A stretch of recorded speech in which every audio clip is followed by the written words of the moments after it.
नमस्कार, news world के खास कार्यक्रम इनसाइड राजतंत्र में आपका स्वागत है। मैं हूं उमेश निगम। इनसाइड राजतंत्र में हम बात करेंगे राजनीति और ब्यूरोक्रेसी के फैसलों की इनसाइड जानकारी की। खुलासा करेंगे कि आखिर इन फैसलों के अंदर के कारण क्या हैं। तो शुरू करते हैं खबरों की इनसाइड स्टोरी का सिलसिला।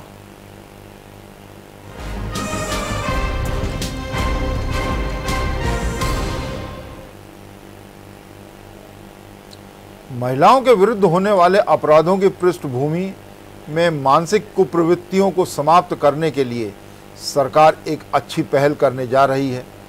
कक्षा 8वीं एवं इससे उच्चतर कक्षाओं के छात्रों के लिए इस संबंध में कार्यशाला एवं काउंसलिंग के आयोजन किए जाएंगे।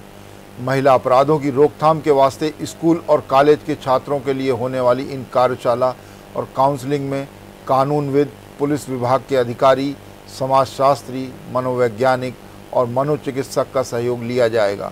स्कूल और कॉलेज के प्राचार्य छात्रों के लिए कक्षावार कार्यशाला और काउंसलिंग का आयोजन करवाएंगे। दरअसल एनसीआरबी के आंकड़ों पर नज़र डालें तो मध्य प्रदेश में 2017 में 5,599 महिलाओं के साथ ज्यादती हुई।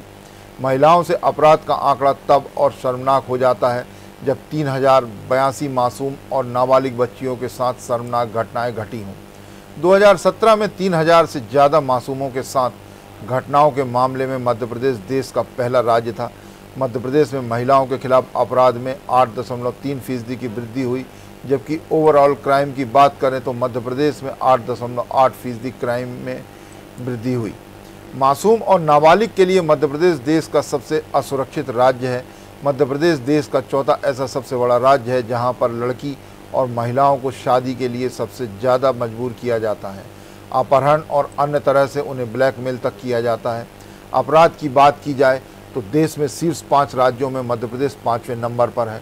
वर्ष 2019 की नेशनल रिकॉर्ड ब्यूरो एनसीआरबी के द्वारा जारी आंकड़ों के विश्लेषण के मुताबिक मध्य प्रदेश में महिलाओं से संबंधित 1,626 प्रकरण दर्ज किए गए। एनसीआरबी के वर्ष 2020 के आंकड़ों के मुताबिक राजस्थान में बलात्कार के सबसे ज़्यादा 5,997 केस दर्ज करवाए गए, जबकि मध्य प्रदेश 2,485 रेप केस के साथ इस लिस्ट में तीसरे नंबर पर है। ताज्जुब वाली बात तो यह है कि 100% शिक्षित आबादी वाला राज्य केरल महिलाओं के रेप केस की दर में दूसरे स्थान पर है। एक अध्ययन में खुलासा हुआ है कि महिलाओं के साथ होने वाले ज़्यादातर अपराध के मामले में स्कूल और कॉलेज के ऐसी प्रवृत्ति के छात्रों ने बढ़ चढ़कर हिस्सा लिया है। इसलिए राज्य सरकार ने निर्णय लिया है कि 8वीं कक्षा एवं इससे ऊपर की कक्षाओं के छात्रों की महिलाओं के विरुद्ध होने वाले अपराधों की पृष्ठभूमि में मानसिक कुप्रवृत्तियों को समाप्त करने के लिए काउंसलिंग की जाएगी।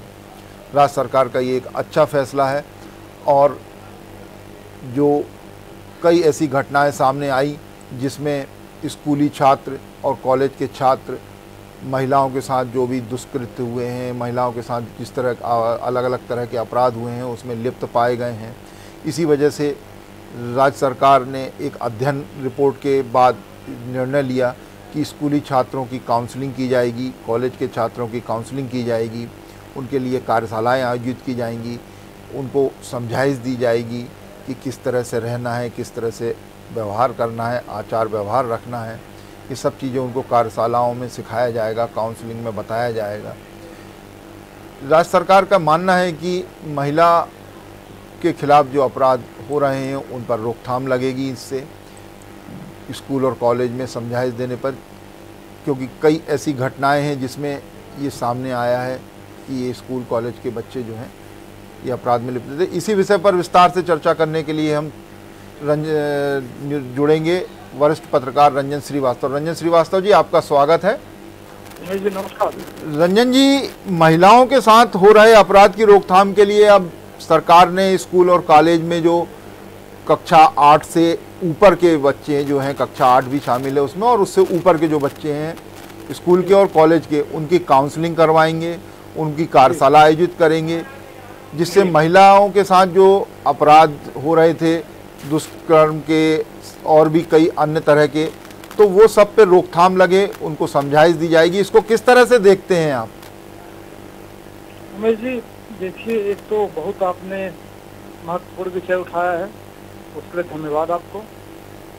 बहुत ही स्थिर और बहुत ही रिलेंट प्रकृति मुद्दा है आज। जी खासकर देखिए 2-3 चीजें जो हुई हैं समाज में हमारे उमेश जी, एक तो जो परिवार का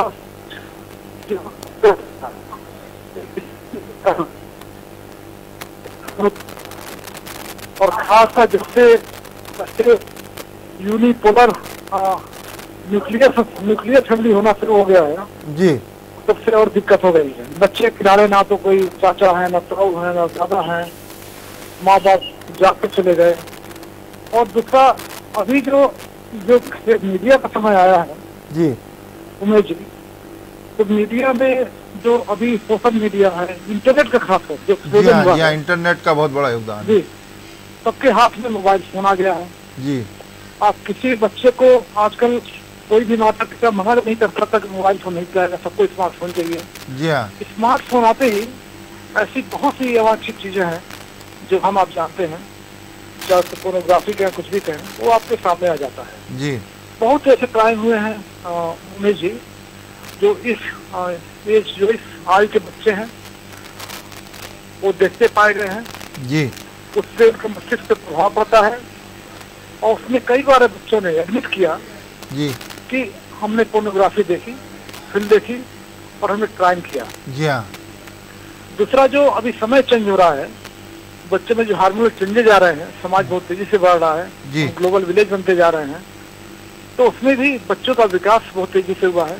जी हाँ, उनमें ज्ञानार्जन जो ज्ञान की क्षमता है वो ज्यादा बढ़ी है। जी और जैसा मैंने शुरू में बताया आपको, एक डिसिप्लिन की कमी, चाहे स्कूल में हो, पहले आपको याद होगा उमेश जी, जब हम लोग पढ़ाई करते थे जी तो टीचर का भी भय रहता था, जी प्रिंसिपल का भय रहता था, माता पिता चाचा इस समाज का भय रहता था, कोई हमें देख ना ले, कोई कहीं आते हुए, वो पूरा खत्म हो गया है। जी हाँ, वो ऐसे दायरा में बच्चे में जो स्वच्छता है, जी। स्वच्छता बोलेंगे, निरंकुशता तो नहीं बोलेंगे, वो बढ़ता जा रहा है जी और वो एक कई बार उसके क्राइम में रिफ्लेक्ट होता है। आपको याद होगा उमेश जी, इसी विधानसभा मध्य प्रदेश में जो कानून पारित हुआ, जो अभी जो छोटे बच्चे हैं 12 साल से कम बच्चे जो अपराध हो उसके लिए जो क्राइम हो डेथ हो, हम फांसी की सजा देंगे। तो ऐसे भी क्राइम बढ़े हैं, खासकर महिलाएं का जो एक सुरक्षा का भाव था, वो इसके जो हमने अभी आपसे बात की उसी के साथ साथ सुरक्षा का भाव कम होता जा रहा है और क्राइम बढ़ता जा रहा है। ऐसे में बहुत ही सराहनीय कदम है उमेश जी, मुझे लगता है कि अगर इसको संजीदगी के साथ, गंभीरता के साथ किया जाए तो इसका परिणाम बहुत अच्छा निकलेगा। रंजन जी, दिल्ली में भी निर्भया केस में देखा, इसके अलावा प्रदेश में भी कई और दूसरी घटनाएं हुई, उनमें भी देखा कि ये जो स्कूल के हैं, कम उम्र के बच्चे हैं, ये ज़्यादा इन सब चीज़ों में शामिल हो रहे हैं और अध्ययन रिपोर्ट में भी आए जिसके आधार पे मध्य प्रदेश सरकार ने ये निर्णय लिया है। क्या कारण है कि ये कम उम्र के आ रहे हैं? हालांकि आपने अभी बताया कि इंटरनेट का बहुत बड़ा योगदान है, जो स्मार्टफोन लिए घूमते हैं, इसके अलावा कुछ सामाजिक सरोकार भी कुछ कम हुआ है या कहीं कोई दूरियां बढ़ी हैं, इस वजह से भी ये सब चीजें ज्यादा बढ़ रही हैं समाज में? क्या कहेंगे? तो नैतिक शिक्षा हमारे खाली पाठ्यक्रम में रह गई है। नैतिक शिक्षा जो हमारे जीवन में आना चाहिए, तो सही हो गई है। दूसरी बात, आदमी व्यस्त हो गया है उमर जी, माता पिता या भाई बहन हो, किसी को समय नहीं है इन सब चीजों पर ध्यान देने का। उमेश जी, यही समाज था जी, इसी समाज में के बच्चे निकलते थे तो मोहल्ले का आदमी दूर का किसी मकान में रहता था, जी हाँ, वो आके माता पिता को बताता था, देखिए आपका बच्चा से लेट गिरा है, आपका बच्चा किसी गलत संग में पड़ा हुआ है। वो पूरा भाव खत्म हो गया, हर आदमी व्यस्त हो गया और भौतिक बात में लग गया है, या समय की मजबूरी का है या समय की व्यवस्था का है, व्यवस्था परिवर्तन का है, ऐसा हो गया। तो एक अंकुश था बच्चे से, ये जो उम्र बताई आपने आप 8 वाले, तो बहुत ही कच्ची में होती है, यही बच्चों का विकास होता है, यही से बच्चों का एक तरह वो कहेगी एक तरह मिट्टी का घर है, जैसे आप उनको मोल्ड करेंगे ऐसे आगे वैसे ही आगे निकलेंगे। दूसरी बात है कि एक और चीज हुआ है जी, अल्कोहल का बढ़ता प्रभाव। जी हाँ, उसका काफी प्रभाव देखा जी, बच्चे निकले, बियर पिया, कुछ भी पिया, तो उसका दुगुना या कहीं का सगुना इफेक्ट हो गया उसके आप दिमाग पे आपके। जी तो ना तो स्कूल में ऐसी कोई चेक है, ना तो समाज या घर पे ऐसा चेक है, और फिल्में तो लगातार आती हैं। अगर आप आज फिल्में देख लें तो माशाल्लाह है। उससे जो बच्ची खुच्ची कसर थी वो टिकट प्लेटफार्म पूरी कर दी उमेश जी कि अब तो गाली गलौज वाली जो वे फ्री करने लगी हैं। और जब फिर मैं वापस आऊंगा फोटोग्राफी पे, इतना कंट्रोल है, इतने करोड़ उमेश जी उसमें वेबसाइट्स हैं। अगर आप नहीं भी चाहें, आप आपके हाथ में कुछ न्यूज भी देख रहे हो, कोई नॉलेज की चीज देख रहे हो, अचानक वो चीज सामने आ जाती है और फिर आप उसमें एक तरह से नफा है, एक किक है जो मिलता है।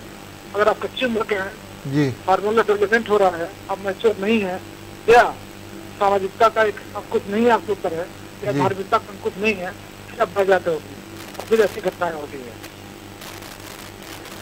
रंजन जी, एक बात और है कि पहले जो पुलिस का अमला होता था, पुलिस वाले होते थे, चाहे वो हेड कांस्टेबल हो, कांस्टेबल हो, इन लोगों की जो है कॉलोनियों में, मोहल्लों में लोगों के बीच में उठना बैठना होता था, उनसे संपर्क बना रहता था, तो वहां से भी उनको बहुत सारी चीजें पता चलती थी, जिससे ये तो अपराध थे, इसके अलावा दूसरे और अपराधों पे भी उनको ये एक उनका खुफिया तंत्र रहता था कि उनसे बहुत सारी चीजें पता चल जाया करती थी। अब ये देखने को मिल रहा है कि पुलिस वाले वो संपर्क, चाहे वो मोहल्ले वाले हों, कॉलोनी वाले हों, या और दूसरे जो उनके थाना क्षेत्र में आते थे, उनसे वो संपर्क अब वो नहीं रहता है, वो दूरियां बन गई हैं कहीं ना कहीं। तो वो भी एक कारण है कि पुलिस तक जानकारी नहीं पहुंच पाती, पुलिस को भी नहीं पता रहता। जब संपर्क रहता था तो स्वाभाविक है कि उनको सब चीजें पता चलती रहती थी कि किस तरह की गतिविधि उनके थाना क्षेत्र में चल रही है। तो आपको लगता है कि ये जो दूरियां पहले नहीं थी, लोग पुलिस वाले भी संपर्क में रहते थे, अब वो दूरियां आ गई हैं? मुझे देखिए, पॉपुलेशन के हिसाब से आपके थाने नहीं होना, पॉपुलेशन के हिसाब से थाने का नहीं होना, और क्राइम का भयंकर रूप से बढ़ते जाना। जी, आप सोचिए तो थाने का हिसाब से कितना होगा, एक थानेदार कुछ होंगे जी, पुलिस वाले में 20-30 उससे ज्यादा, और वो कई लाख लोग को अपना देख रहे हैं, जो कि प्रैक्टिकली संभव नहीं है जी। तो अगर तो इसमें जो आप बता रहे थे बड़ी अच्छी बात है जी, ये जो बीट सिस्टम था कांस्टेबल का, जी, आप जानते बीट सिस्टम बहुत ही सिस्टम हुआ करता था जी। हाँ, बहुत इम्पोर्टेंट का एरिया है जी, हर आदमी को जानता है जी, और रेगुलर विजिट करता है, जो उसके खबरें हैं उनको करता है जी जी, तो बड़ा सही हो गया।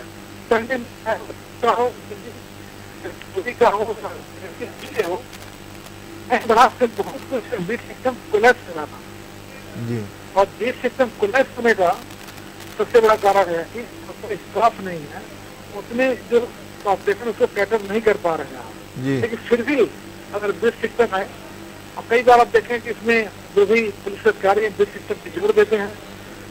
अक्सर वो आदेश आता है कि अगर हमें किसी भी क्षेत्र में कुछ घटना हुई तो बीट सिस्टम का संबंधित कांस्टेबल होगा या हेड कांस्टेबल होगा या एसआई होगा, उसमें जिम्मेदार, तो ऐसा कुछ होता नहीं है। तो बीट सिस्टम का बढ़ाना पड़े या उसी तरह से करिए। अगर बीट सिस्टम प्रोवाइड होता है तो जो भी कांस्टेबल का अमला है। रंजन जी, ये सही कहा आपने कि जो बीट वाले रहते थे वो संपर्क में रहते थे, और अब वो बात नहीं रही, उतना संपर्क नहीं रहा, तो क्योंकि उनके खबरी हुआ करते थे, उनको सारी खबरें मिल जाया करती थी, ये भी एक कारण है। और जो सरकार का प्रयास है कि जो स्कूली और कॉलेज के जो छात्र हैं उनको कार्यशालाएं आयोजित की जाए, काउंसलिंग की जाए, इससे कहीं ना कहीं उनका जो ब्रेन वॉश होगा, इस सारी जो कुप्रवृत्ति की ओर उनका बढ़ते हुए कदम थे उसमें कहीं ना कहीं अंकुश लगेगा। इससे महिलाओं के साथ जो दुष्कर्म सहित और भी कई अपराध होते थे उन पर रोक लगेगी।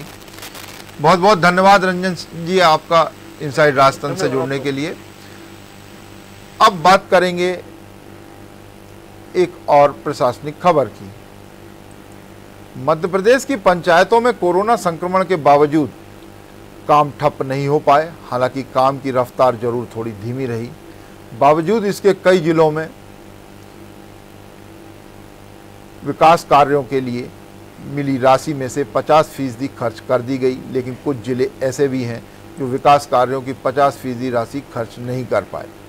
प्रदेश की पंचायतों में इंदिरा आवास, आंगनबाड़ी, CSR, प्रधानमंत्री आवास, प्रधानमंत्री आदर्श ग्राम योजना, प्रधानमंत्री ग्राम सड़क योजना और सर्व शिक्षा अभियान के काम कराए जा रहे हैं।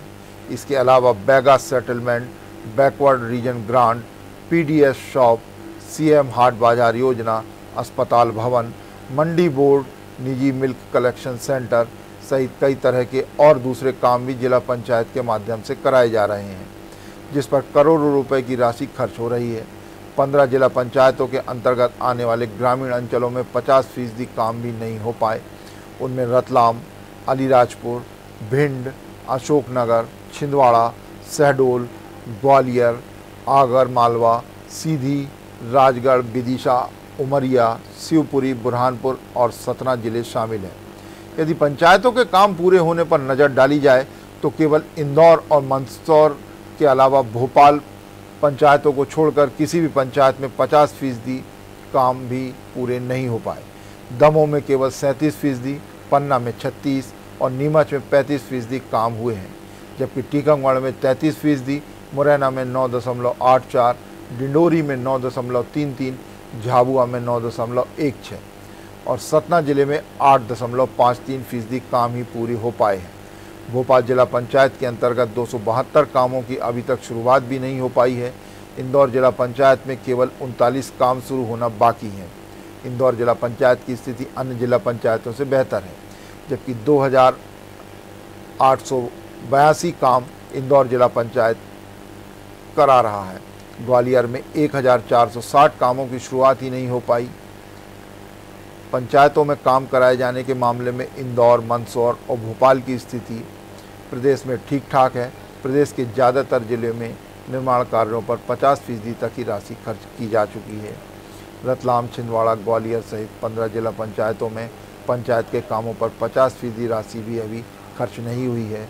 कोरोना के चलते कई जिला पंचायतों में काम की रफ्तार उतनी तेज नहीं रही जितनी होना चाहिए थी। कोरोना ने काफ़ी कामों को प्रभावित किया। अब अनलॉक हुआ है, उसके बाद से जिला पंचायतों में काम की रफ्तार धीरे धीरे बढ़ने लगी है। पंचायतों के विकास कार्यों में अब तेजी आने की उम्मीद जताई जा रही है।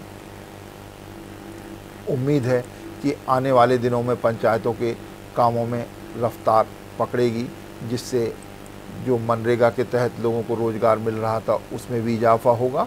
उसके अलावा विकास कार्य भी काफ़ी तेज गति से कराए जा सकेंगे। अब बात करेंगे एक और प्रशासनिक खबर की। केंद्र सरकार के द्वारा 25 साल पहले आदिवासियों के हितों के लिए बनाए गए पेशा कानून लागू करवाने के लिए मध्य प्रदेश की सरकार अब सक्रिय हो गई है। इसके लिए एक कमेटी का गठन कर दिया गया है। यह कमेटी क्रियान्वयन को लेकर अपनी रिपोर्ट देगी। पेशा कानून के कौन कौन से प्रावधान लागू किए जा सकते हैं, सरकार संवैधानिक व्यवस्था के आधार पर इस कानून को अमली जामा पहनाने और आदिवासियों को सुविधा देने की तैयारी कर रही है। केंद्र सरकार ने 24 अप्रैल 1993 को संविधान में 73वां संशोधन कर पंचायती राज को संस्थागत रूप से लागू करने का प्रावधान किया था। पंचायती राज अधिनियम आने के बाद भी अनुसूचित क्षेत्र या आदिवासी बहुल क्षेत्र में यह पंचायती राज अधिनियम लागू नहीं हो पाया। इसलिए इन क्षेत्रों में स्वशासन की मांग उठने लगी। यह क्षेत्र काफ़ी पिछड़े भी थे। इसको देखते हुए केंद्र सरकार ने वर्ष 1994 में एक कमेटी बनाई। इस कमेटी का अध्यक्ष मध्य प्रदेश से तत्कालीन सांसद दिलीप सिंह भूरिया को बनाया गया था। इस कमेटी ने अपनी रिपोर्ट वर्ष 1995 में सौंपी थी, जिसमें आदिवासी समाज के साथ किए गए शोषण की चर्चा की गई थी। इस कमेटी की अनुशंसा के मद्देनज़र केंद्र सरकार ने अनुसूचित क्षेत्रों के विस्तार के लिए पंचायत पेशा अधिनियम बनाया।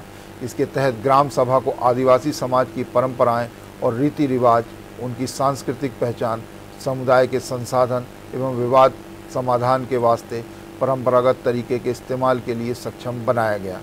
ग्राम सभा को भूमि अधिग्रहण, पुनर्वास और विस्थापित व्यक्तियों के पुनर्वास में अनिवार्य परामर्श का अधिकार दिया गया। इन्हें खदान और खनिजों के लिए संभावित लाइसेंस पट्टा देने, रियायतें देने के लिए अनिवार्य सिफारिशें देने का अधिकार भी दिया गया। इसके अलावा भी कई अधिकार इस कानून के तहत आदिवासियों को दिए गए। इसी कानून का हवाला देते हुए वर्ष 2013 में सर्वोच्च न्यायालय ने उड़ीसा सरकार के कालाहांडी और रायगढ़ जिले में बॉक्साइट खनन के लिए ग्राम सभा से अनुमति लेने को कहा था। स्थानीय लोगों से पूछा गया कि बॉक्साइट के खनन से क्या उनके सांस्कृतिक और धार्मिक अधिकार को नुकसान होगा। इन लोगों ने नियमगिरी पर्वत पर खनन करने की सहमति नहीं दी और इस तरह ग्राम सभा के इतिहास में यह एक मील का पत्थर बना। आदिवासी बहुल इलाकों में स्थानीय समाज को मजबूती देने के लिए लाया गया था यह कानून, लेकिन यह कानून आज खुद ही प्रासंगिकता के सवालों से जूझ रहा है। जब यह कानून आया था तो इसे देश के तकरीबन 9% आबादी वाले आदिवासी समाज के पक्ष में बताया गया था। अब तक का सबसे मजबूत कानून माना गया था। इसको लागू करने की जिम्मेदारी राज्य सरकार और स्थानीय प्रशासन के जिम्मे थी, लेकिन ज़्यादातर राज्यों ने इसमें दिलचस्पी नहीं दिखाई। इस पेशा कानून के नियम राज्य सरकारों को बनाना थे, लेकिन राज्य सरकारों ने लंबे अरसे बाद भी इस कानून के नियम ही नहीं बनाए। ऐसे में अगर ग्राम सभा ने निर्णय ले भी लिया तो कलेक्टर सहित कुछ अन्य अफसर ने उसकी बात ही नहीं मानी। सरकार ने पेशा कानून में जो अधिकार ग्राम सभा को दिए, उन अधिकारों के क्रियान्वयन की प्रक्रिया निर्धारित नहीं की। खास तौर पर इस पेशा कानून की ज़रूरत झारखंड, छत्तीसगढ़, ओडिशा, आंध्र प्रदेश, तेलंगाना, गुजरात, हिमाचल प्रदेश, मध्य प्रदेश, राजस्थान में ज़्यादा थी।